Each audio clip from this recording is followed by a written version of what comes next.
Cubana chief prince call out Bibi Naija Maria, claims she stole his sister's husband.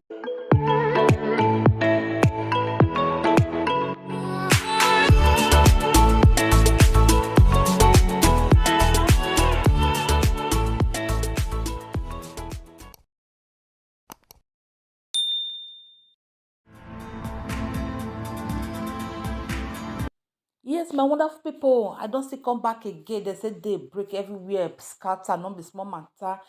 Cubana chief prince, that one don't come out for social media. Say Maria Bibi Naija, they collect in sister husband, snatcher. Hey, abba my people. This snatching of something, my people, wey snatch my husband, snatch my wife. This husband wey dey snatch abi the wife wey dey snatch. Na so e just dey easy. There be biscuit abi there be iPhone, there be Samsung Galaxy wey e just dey easy wey person go just snatch.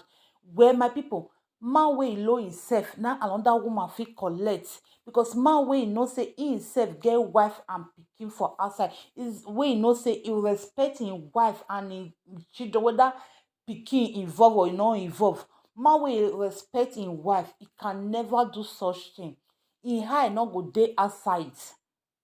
Him eye no go dey outside. I know say some people go still come, wetin concern you for this matter? Why be so I no dey mind una business? My people, as far as say they don bring the matter come social media, anything wey they put for social media, everybody have their own right to talk, put, my people. You yourself wey dey watch me, you still get right to talk, put. That is why they call am social media. They no call am private media. Na social media, my people.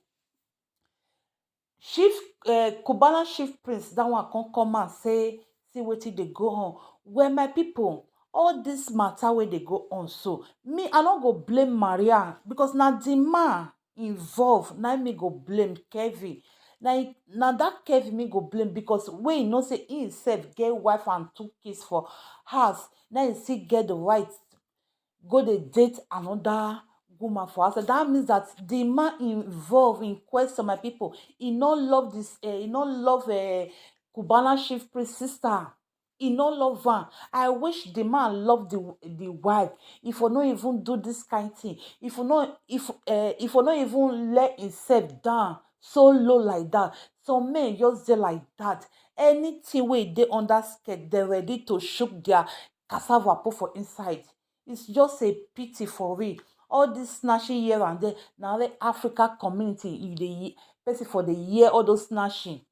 No be say no dey white people, they don't dey do am, but they will make sure they divorce. But this Africa community, anything they snatch and they snatch am.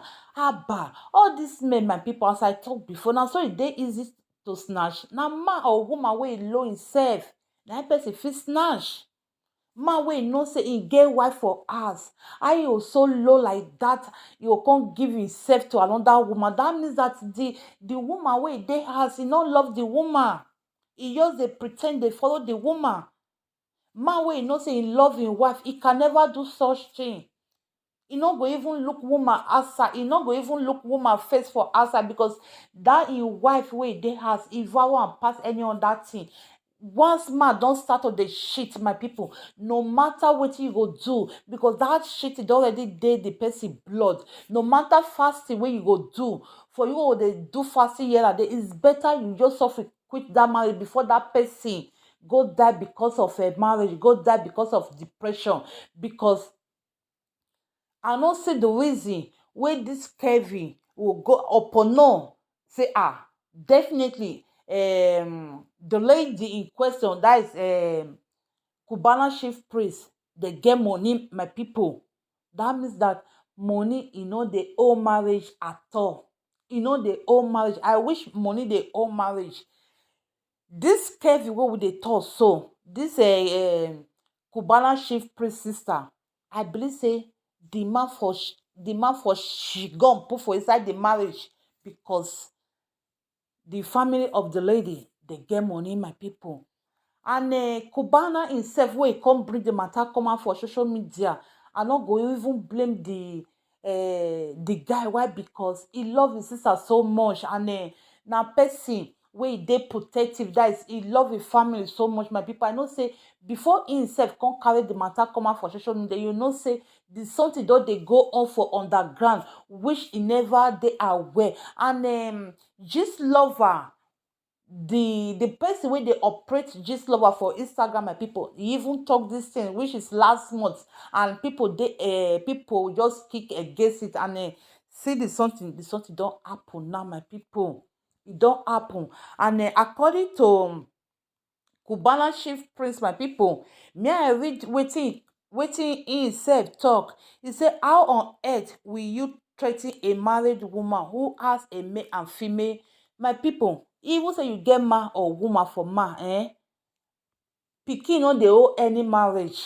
Even say na twins you born for there, you born for inside the marriage, even say na Jesus Christ you born for inside the marriage, pikin no dey owe marriage. Now maybe na all those years back, but this time, my people, pikin no dey owe marriage. Any man wey wan flirt, or any man wey wan flirt, he ready to flirt, he ready to him eye see the other person kpekus. Well, me I say it down. He say, how on earth will you threaten a married woman who has male and female offspring to leave her husband for you or die? You dey show person husband wash and cat to pepper her. Kevin, I'm so ashamed of you. All of us dey street. You no carry woman pass anybody, but we can never make home miserable for our woman to the point of a side she call your wife to threaten her life. If what you are doing is right, why are you covering your face in shame in this video? My own na make nothing happen to my sister. He come write in Igbo, Okwa, Nenemi. If anything happen to my sister, my people, I get dollars for you, I get pounds for you. There's nothing sweeter than family. Why say wake up like Maria, her coming for your husband? She stole my sister's husband. If it's that is not enough, she is sending a threat that I will not let it slide. Kevin, I dey find una come that Dubai. Nothing must happen to my sister. My people, that's it. Oh, for real, the Cubana chief priest, that one and person wey dey protective, wan protect his sister.